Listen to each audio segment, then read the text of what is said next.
हाँ, वो हमने सुना।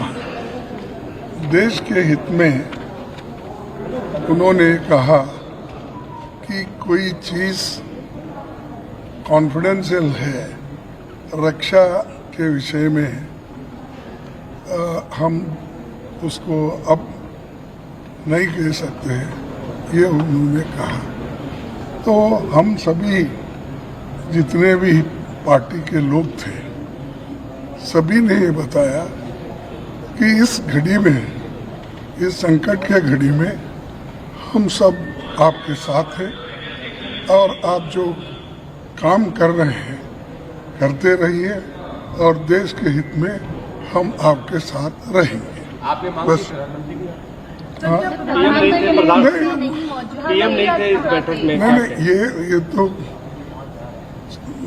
लास्ट टाइम भी हाजिर नहीं थे, इस बार भी नहीं है।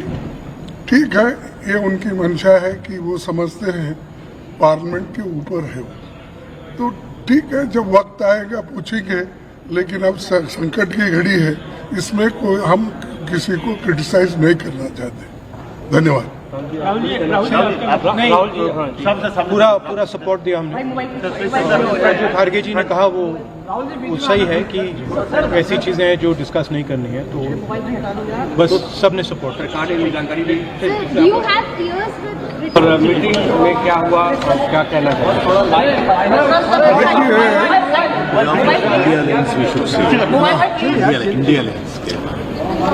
देखिए, मीटिंग में जो उन्होंने कहा वो हमने सुना। देश के हित में उन्होंने कहा कि कोई चीज़ कॉन्फिडेंशियल है रक्षा के विषय में, हम उसको अब नहीं कह सकते, ये उन्होंने कहा।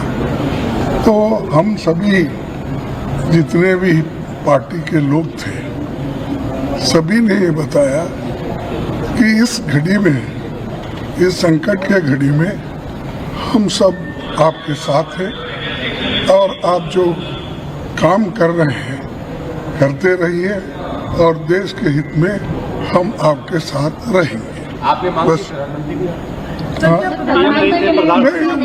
पीएम नहीं थे इस बैठक में। नहीं, ये तो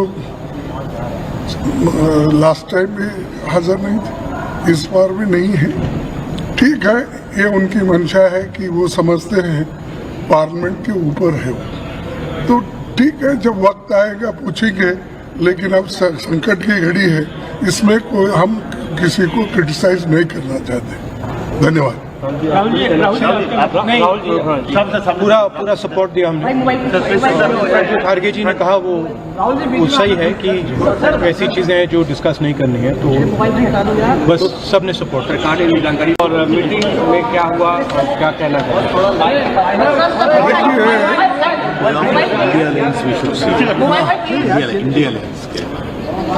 देखिए, मीटिंग में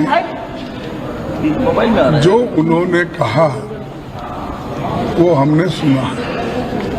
देश के हित में उन्होंने कहा कि कोई चीज़ कॉन्फिडेंशियल है रक्षा के विषय में, हम उसको अब नहीं कह सकते, ये उन्होंने कहा। तो हम सभी जितने भी पार्टी के लोग थे, सभी ने ये बताया कि इस घड़ी में, इस संकट के घड़ी में हम सब आपके साथ हैं और आप जो काम कर रहे हैं करते रहिए और देश के हित में हम आपके साथ रहेंगे। बस पीएम नहीं थे इस बैठक में। नहीं, ये तो लास्ट टाइम भी हाजिर नहीं थे, इस बार भी नहीं है। ठीक है, ये उनकी मंशा है कि वो समझते हैं पार्लियामेंट के ऊपर है वो, तो ठीक है, जब वक्त आएगा पूछेंगे। लेकिन अब संकट की घड़ी है, इसमें कोई हम किसी को क्रिटिसाइज नहीं करना चाहते। धन्यवाद। पूरा सपोर्ट दिया हमने। जो खारगे जी ने कहा वो सही है कि ऐसी चीजें हैं जो डिस्कस नहीं करनी है, तो बस सबने सपोर्ट किया। सरकार ने जानकारी और मीटिंग में क्या हुआ और क्या कहना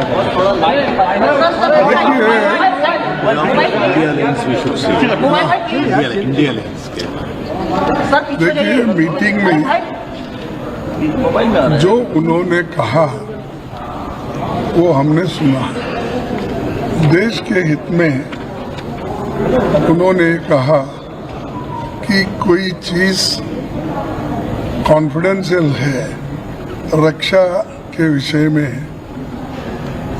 हम उसको अब नहीं कह सकते, ये उन्होंने कहा।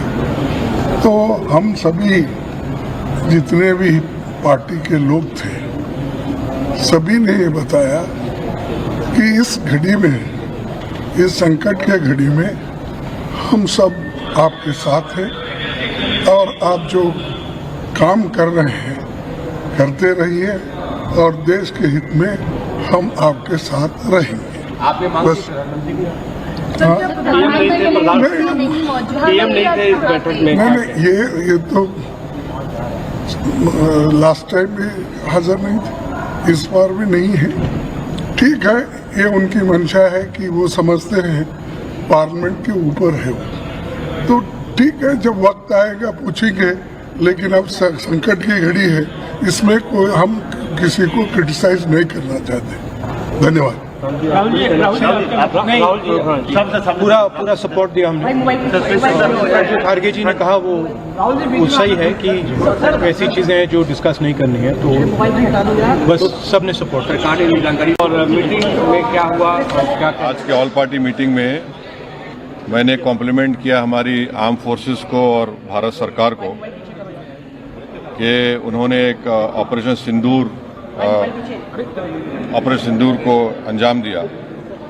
मैंने अपनी बात में ये कहा कि एक इंटरनेशनल कैंपेन हमको चलाना चाहिए टीआरएफ के खिलाफ, और ख़ास तौर से सिक्योरिटी काउंसिल इसको डेजिग्नेट करे, और हमको यूनाइटेड स्टेट्स ऑफ अमेरिका को ये बताना है कि वो अपने ही मुल्क में इसको फॉरेन टेररिस्ट ऑर्गेनाइजेशन डेजिग्नेट करे। और क्योंकि आप देखेंगे फरवरी 2025 में हाफिज सईद के बेटे हाफिज अब्दुल रऊफ की एक स्पीच है पीओके में, जिसमें उसने कहा कि 2025 तमाम साल हम लोग जिहाद करेंगे। तो ये जिहाद का नाम लेकर, ये भारत में गलत नाम लेकर कत्ल करना चाहते हैं, आतंक फैलाना चाहते हैं। तो यूएस को हम रिक्वेस्ट करें, उनको लॉबी करें कि ये टीआरएफ को एक फॉरेन टेररिस्ट ऑर्गेनाइजेशन बनाए, पाकिस्तान को एफएटीएफ के ग्रे लिस्ट में डाला जाए। यूनाइटेड किंगडम से हमने ट्रेड डील किया है, अब क्या क्या बहुत सी चीज़ें कम हो जाएंगी, टैरिफ कम होगा, तो हम यूके गवर्नमेंट से कहें कि वो भी टीआरएफ को बैन करें और यूके ट्रेजरी पाकिस्तान को सैंक्शन करे। यूनाइटेड स्टेट्स से हम ट्रेड डील करने जा रहे हैं और यूएस प्रेसिडेंट ने कहा कि जीरो टैरिफ होगा एग्रीकल्चर पर। तो ये मोर द रीज़न है कि हम यूएस भी इसको कबूल करें। अब कश्मीर में गवर्नमेंट को के पास एक बहुत सुनहरा मौका है, तारीखी मौका है कि वो यकीनन पाकिस्तान को कन्फ्रंट करें, मगर कश्मीरियों को अडॉप्ट करें।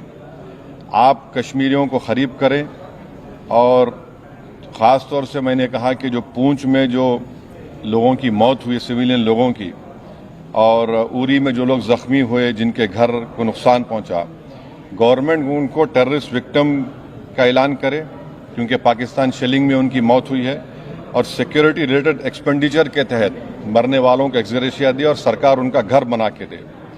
और मैंने कहा कि साउथ कश्मीर में गवर्नमेंट को बहुत एहतियात से काम करने की ज़रूरत है, वहाँ के यूथ को हमको करीब करना है। और जो ऑपरेशन सिंदूर हुआ, उसका मेरी नज़र में सबसे बड़ा इम्पोर्टेंस ये है कि मुरीद की और भावलपुर पर अटैक होना, ये नॉन टेररिस्ट ऑर्गेनाइजेशंस के हेडक्वार्टर्स हैं। ये बहुत अहम बात है जिसको हमको समझने की ज़रूरत है। मिलिट्री स्ट्रेटजी वाइज आप देखेंगे, अब हमारे देश के लिए दो फ्रंट पे हॉस्टिलिटी होगी, एलएसी और एलओसी पर। इसलिए कि जब 16 में उरी हुआ, 2019 में हम बालाकोट किए, आज हमारी 50,000 फौज गलवान और पे बैठी हुई है। तो ये टू फ्रंट हॉस्टिलिटी को हमको देखने की ज़रूरत है। चाइना से हम इतना एक्सपोर्ट कर रहे हैं, इंपोर्ट से ज़्यादा एक्सपोर्ट, चाइना से इतना इंपोर्ट कर रहे हैं, एक्सपोर्ट से ज़्यादा हो रहा है। तो हम चाइना पर भी इम्प्रेस करें कि वो पाकिस्तान को, TRF को, जितने टेररिस्ट वांटेड हैं इंडिया, उसको हवाले करें। और गवर्नमेंट से जो मैंने गवर्नमेंट से कहा कि आपने अच्छा जवाब दिया OIC को और तुर्किया को हमको समझाना है कि तुर्किया पूरे विश्व में एक ऐसा कंट्री है जो अपने ही देश में जो टेररिस्ट ऑर्गेनाइजेशन है कर्ड्स, उनको बॉम्ब करता है। इराक में जब तक उनसे डील नहीं हुई वहां बॉम्ब करता था, अब सीरिया में भी बॉम्ब करता है।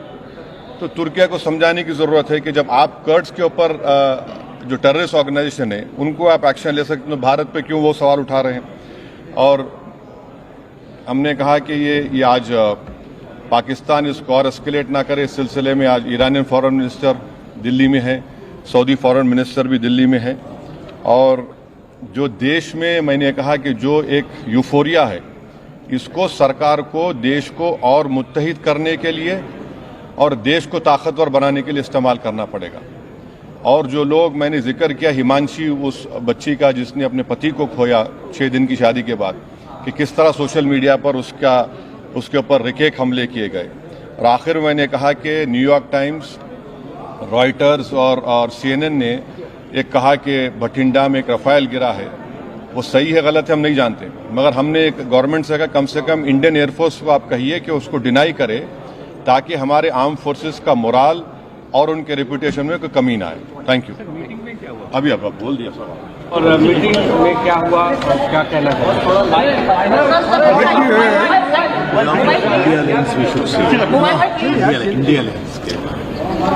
देखिए, मीटिंग में जो उन्होंने कहा वो हमने सुना। देश के हित में उन्होंने कहा कि कोई चीज कॉन्फिडेंशियल है रक्षा के विषय में, हम उसको अब नहीं कह सकते, ये उन्होंने कहा। तो हम सभी जितने भी पार्टी के लोग थे, सभी ने ये बताया कि इस घड़ी में, इस संकट के घड़ी में हम सब आपके साथ हैं और आप जो काम कर रहे हैं करते रहिए और देश के हित में हम आपके साथ रहेंगे। आपने मांग बस PM नहीं थे इस बैठक में? नहीं, ये तो लास्ट टाइम भी हाजिर नहीं थे, इस बार भी नहीं है। ठीक है, ये उनकी मंशा है कि वो समझते हैं पार्लियामेंट के ऊपर है वो, तो ठीक है, जब वक्त आएगा पूछेंगे। लेकिन अब संकट की घड़ी है, इसमें कोई हम किसी and gallant professionalism of our armed forces in carrying out Operation Sindoor. We salute every soldier, every officer and every unit involved in this mission. The Biju Janata Dal reiterates its firm, steadfast and resolute support to our armed forces in taking whatever steps are deemed necessary to safeguard the sovereignty of the nation and protect the lives of Indian citizens from terrorism. This was the statement provided by our leader, Shri Naveen Patnaik ji, and the same we placed on the floor of the House. Thank you. सरकारी जानकारी। और meeting में क्या हुआ और क्या कहना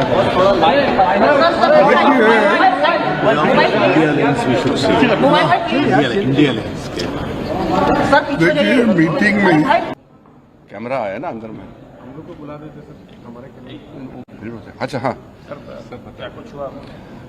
आज ऑल पार्टी लीडर्स का मीटिंग राजनाथ सिंह जी की अध्यक्षता में बहुत अच्छी तरह से हुई है। बहुत गंभीर विषय था, इसलिए सबने गंभीरता से अपने बात को रखा है। सबसे पहले रक्षा मंत्री जी ने ऑपरेशन सिंदूर के बारे में पूरे लीडर्स को जानकारी दिया, परिस्थिति के बारे में, हालात के बारे में और सरकार का मंशा, सारे चीज़ों को लेकर के ब्रीफिंग हुआ। उसके बाद में सारे पॉलिटिकल लीडर्स ने अपने मत रखा, पार्टी का विचार को और सुझाव भी दिया है। मैं ये मानता हूं कि सारे पॉलिटिकल लीडर्स ने मैच्योरिटी दिखाया है। ऐसे वक्त में जब देश एक बहुत बड़ी चुनौती को हाथ में लेकर के काम कर रहे हैं, तो इसमें राजनीति का कोई जगह नहीं है। ये हमारे पूरे पॉलिटिकल पार्टीज ने दर्शाया है और सब लीडर्स ने एक मत से हमारे सेनाओं ने जो कार्रवाई की है ऑपरेशन सिंदूर को लेकर के पूरे बधाई भी दिया और गौरव का एहसास सबको हुआ है और सबने एक जुट में कहा है कि सरकार का हर निर्णय को साथ देंगे, सेना के हर कार्रवाई को साथ देंगे और कोई इसमें विरोधाभास नहीं है। एक दो मुद्दे सुझाव भी आए हैं। एमपीज ने अपने अपने जो कंसर्न्स को भी बताया कि लड़ाई का हालात में और इस तरह का जो कोई बड़ी घटना होती है तो हमको सतर्क रहना चाहिए। तो ये सब सुझाव भी लिया है और सब पॉलिटिकल पार्टीज ने ये चीज़ भी बताया कि पूरा देश, सिर्फ पॉलिटिकल पार्टीज ही नहीं, पूरा देश एक साथ है, ये भी सबने बताया। एक बहुत महत्वपूर्ण बात यह है, रक्षा मंत्री जी ने अपने रिमार्क्स में कहा है कि आज के मीटिंग में ये दर्शाता है कि हम सिर्फ सरकार बनाने के लिए राजनीति नहीं करते हैं, बल्कि देश बनाने के लिए राजनीति करता है। ये मैच्योर डेमोक्रेसी, भारत एक मैच्योर डेमोक्रेसी है, ये चीज़ झलकता है कि कोई तू मैं नहीं हुआ, कोई छोटे छोटे बातों को लेकर के बयानबाजी नहीं हुआ और बाहर भी देश भर में पॉलिटिकल पार्टीज का स्टेटमेंट भी बहुत ही एक लाइन में आ रहे हैं। ये भी अच्छा चीज़ है जो हमको देखने को मिला है। तो ऑपरेशन सिंदूर का कार्रवाई, क्योंकि ये ऑनगोइंग ऑपरेशन है, इसलिए अलग से ऑफिशियल ब्रीफिंग नहीं है। ये रक्षा मंत्री जी की ओर से, सरकार की ओर से पूरा पॉलिटिकल लीडर्स को ब्रीफिंग हुआ है और मैं सारे पॉलिटिकल पार्टीज के नेताओं को धन्यवाद देना चाहता हूं कि पूरे जितने अपेक्षित थे सब नेता आए और जैसे हमने सोचा है वैसे ही सबने सहयोग दिया और एक मीटिंग को बहुत अच्छी तरीके से, एक फ्रूटफुल मीटिंग हम कह सकते हैं, बहुत सकारात्मक मीटिंग में कह सकता हूं कि संपन्न हुआ और फिर एकजुट में हम बाहर निकले हैं। सबने कहा कि सरकार का कोई भी कदम को पूरा देश एकजुट होकर के समर्थन करेंगे। देखिए, आज तो जैसे मैंने कहा एक ब्रॉड इंफॉर्मेशन कंसेंसस सारे पॉलिटिकल पार्टीज को एकजुट में कैसे काम करना चाहिए लोकतंत्र में और विशेष करके संसदीय परंपरा में, पार्लियामेंट्री डेमोक्रेसी में पीपल्स वॉइस होता है पॉलिटिकल पार्टीज और एमपीज। तो इसलिए सबका वॉइस ऐसे समय में एकजुट आना ही मैं मानता हूं कि ये भारत का सक्सेस है। एस्केलेशन के बारे में कोई कंसर्न्स थे? देखिए, कुछ इंक्वायरीज, कुछ इंफॉर्मेशन मांगे हैं। रक्षा मंत्री ने कहा है कि ये ऑन गोइंग ऑपरेशन है, इसलिए पूरे एक एक घटना को अलग से ब्रीफिंग या अलग से उसको प्रेजेंटेशन करना सही नहीं है, क्योंकि घटना, इसलिए वैसे ही बैठक चली और संपन्न हुआ। इसलिए मैं सारे पॉलिटिकल पार्टीज को मैच्योरिटी दिखाने के लिए धन्यवाद देना चाहता हूं। सर, क्या ऑपरेशन सिंदूर अभी भी जारी है सर? वो आपको, जैसे मैंने कहा कि ऑपरेशन इस वक्त जो ऑपरेशन सिंदूर का पहला जो स्ट्राइक होने के बाद जो गतिविधि चल रहे हैं उसको लेकर के अलग से ब्रीफिंग करने का अभी परिस्थिति ठीक नहीं है और वैसे नियम नहीं है, इसलिए टेक्निकल ब्रीफिंग या अधिकारियों को नहीं बुलाया।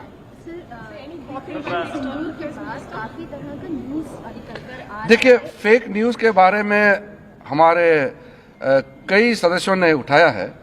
जो फेक न्यूज है, हमारा देश का एकता को कमजोर करने के लिए कई गलत नैरेटिव्स या फेक न्यूज चलाने का प्रयास कर रहा है, इसका मुद्दा सामने में आया है और हम अपील करना चाहते हैं कि ऐसे समय में कोई फेक न्यूज, गलत तरीके से नैरेटिव कोई अगर चलाते हैं बाहर से देश के अंदर में, तो उसको विश्वास ना करें और कोई भी न्यूज़ ऑथेंटिक हो तभी इसको विश्वास करें। It is a composite meeting, so Raksha Mantri briefed on behalf of the government. Thank you. पूरा सपोर्ट दिया हमने। जो खारगे जी ने कहा वो सही है कि ऐसी चीजें हैं जो डिस्कस नहीं करनी है, तो बस सबने सपोर्ट किया। और मैंने कॉम्प्लीमेंट किया हमारी आर्म फोर्सेस को और भारत सरकार को कि उन्होंने एक ऑपरेशन सिंदूर